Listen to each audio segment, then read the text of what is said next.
Selamat bergabung kembali dengan mata kuliah TF3202 Fisika Bangunan. Pada segmen ke-6 dari minggu ke-4 ini, kita akan mempelajari tentang pengendalian selubung pada bangunan. Pengendalian pada selubung lazimnya dilakukan dengan cara memodifikasi atau mengubah nilai konduktansi ataupun transmitansi termal dari selubung bangunan dengan cara menambahkan material yang memiliki properti termal dan ketebalan yang sesuai untuk menghasilkan konduktansi atau transmitansi yang optimum.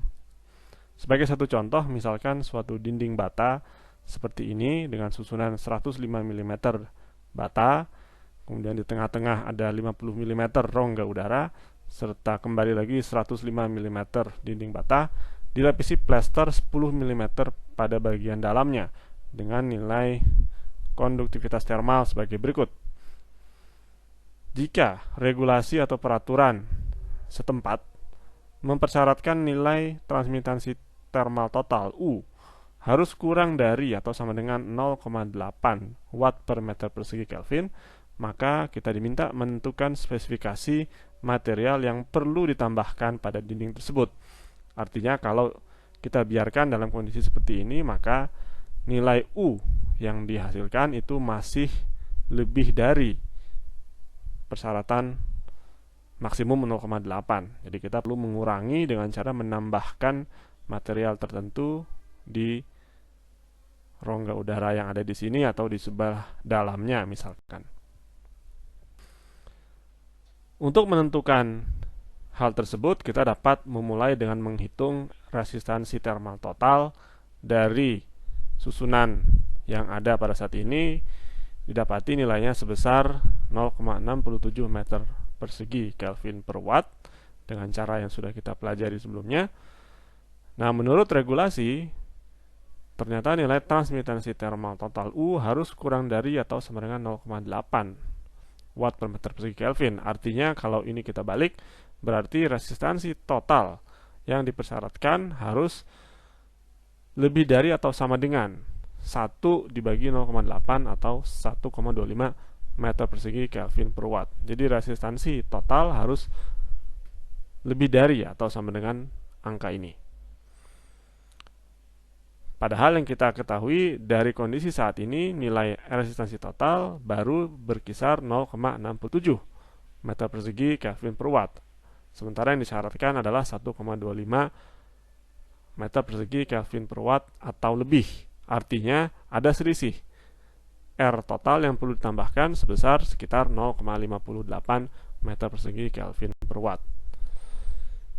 Nah, untuk mendapatkan nilai tambahan ini, maka perlu menambah suatu material tertentu, misalnya berupa papan EPS atau gipsum barangkali, dengan konduktansi sebesar 0,033 watt per meter Kelvin di sisi sebelah dalam dengan ketebalan yang dapat kita tentukan dengan mengetahui informasi nilai K dari material yang bersangkutan serta nilai R total yang perlu dimiliki oleh tambahan material tersebut, yaitu 0,58. Kalau kita kalikan 0,58 dengan 0,033, yaitu ketebalan dan konduktansi termal yang bersangkutan, maka didapati nilai sebesar sekitar 0,02 meter atau 20 mm. Artinya perlu material ini pada dinding tersebut setebal 20 mm. Kemudian pengendalian termal pasif pada bangunan dapat pula dilakukan dengan mengoptimalkan massa bangunan, di mana massa per luas bangunan dapat disimbolkan dengan MS, yaitu adalah perbandingan massa bangunan dengan luas lantai. Yang dimaksud ini luas adalah luas lantai dengan kategori sebagai berikut: ringan kalau kurang dari 150, menengah antara 150 dan 400, serta berat lebih dari 400 kg per meter persegi. Selubung bangunan dengan MS yang tinggi lazimnya dapat berperan sebagai insulator kapasitif, bisa menyimpan kalor sehingga dapat digunakan secara efektif khususnya pada wilayah beriklim panas kering seperti di gurun. Selain itu, kita juga mengenal adanya teknik ventilasi malam hari yang dapat digunakan untuk mempercepat proses disipasi kalor pada malam hari, khususnya ketika temperatur dalam ruang masih lebih tinggi dibandingkan dengan temperatur luar ruang.